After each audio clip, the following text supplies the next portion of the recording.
प्रिय भावको, जय श्री कृष्णा। आज मैं आपको एक नई बात बताने जा रहा हूँ जो शास्त्र सम्मत है। मैं शास्त्र के बिना बात नहीं करता।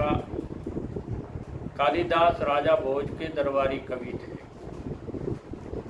एक दिन राजा भोज ने कालिदास जी से पूछा कि महाराज ये बताओ इस संसार में सुखी कौन है।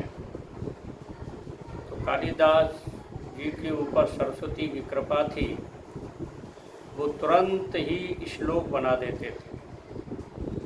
और उन्होंने एक श्लोक कहा कि अर्थागमो नित्यमरोगिता च प्रिया च भार्या प्रियवादिनी च पश्यस्य पुत्रोर्थकरी च विद्या षड्जीवलोकस्य सुखानि राजन। हे राजन, वो आदमी सुखी है जिसके यहाँ धन आता हो और जाता हो। केवल धन आने से सुख नहीं होता है, केवल जाने जाने से सुख नहीं होता है। धन आए भी और खर्च भी हो। यानी जब धन खर्च नहीं होगा तो सुख किस बात का। कई लोग पूंजी इकट्ठी कर करके मर जाते हैं। सुख न तो वो खुद उपभोग में लेते हैं, न किसी को और को लेने देते हैं, और उनके मरने के बाद में दूसरे मजे मनाते हैं। इसलिए धन आए और जाए वही इंसान सुखी है। और धन भले ही कितना हो पर शरीर सही नहीं है तो भी वो सुखी नहीं है। नित्यम रोगिता च, रोजाना निरोग रहे। धन आवे जावे, रोजाना निरोग रहे, शरीर में किसी प्रकार की कोई व्याधा न हो। प्रिया च भार्या प्रियवादिनी च, तीसरा बात उन्होंने कही कि पत्नी ऐसी हो जो हमें भी प्रिय लगे और पत्नी भी प्रिय वचन बोलने वाली हो। यानी एक तरफा गाड़ी नहीं चलती है। घर में पत्नी ऐसी हो जो सबकी प्यारी हो, मतलब सबको अच्छी लगती हो। पति को तो कम से कम अच्छी लगे और पत्नी भी प्रिय वचन बोलने वाली हो, वो घर सुखी होता है।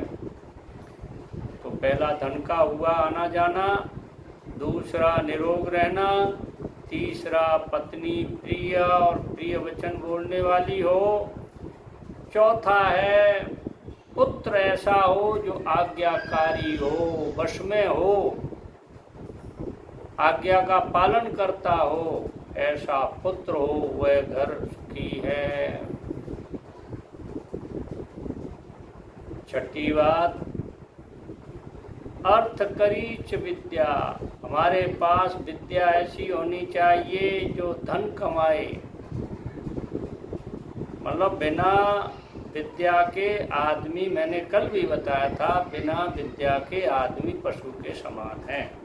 और विद्या भी ऐसी हो जिससे धन कमाया जा सकता हो। न्याय पूर्वक धन कमाना वही विद्या कहलाती है। चोरी की विद्या नहीं, ठगी की विद्या नहीं, और कोई अन्य प्रकार की विद्या नहीं। विद्या सात्विक हो और वो धन कमाती हो, ऐसी विद्या होनी चाहिए।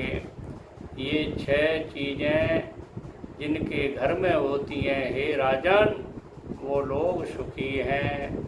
और इनमें से कोई एक चीज़ भी की कमी हो तो वो सुखी नहीं है। एक 7वां सुख और बताते हैं, अच्छा पड़ोसी।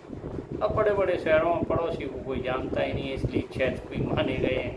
इसलिए इन 6 सुखों में से आप घर परिवार में इनको संभाल कर रख सकते हैं, ठीक है ना। धन आए लोभी मत बनो, अच्छा जितनी शक्ति है उतना खर्च करो, और निरोग रहने के भी प्रयास किए जाएं। प्राणायाम, घूमना करना, आहार विहार को शुद्ध रखें तो निरोग रह सकते हैं। घर में पत्नी से प्रिय वचन बोलो, पत्नी भी प्रिय वचन बोलने वाली हो। और बेटा ऐसा हो जो आज्ञाकारी हो। पिता पहले आज्ञाकारी होना चाहिए, जब बेटा भी हो जाएगा। इसलिए विद्या आपके पास ऐसी हो जो धन कमाती हो, वही आदमी सुखी है। मेरी ये बात आपको पसंद आई हो तो मेरे चैनल को सब्सक्राइब करें, लाइक करें, शेयर करें। जय श्री कृष्ण।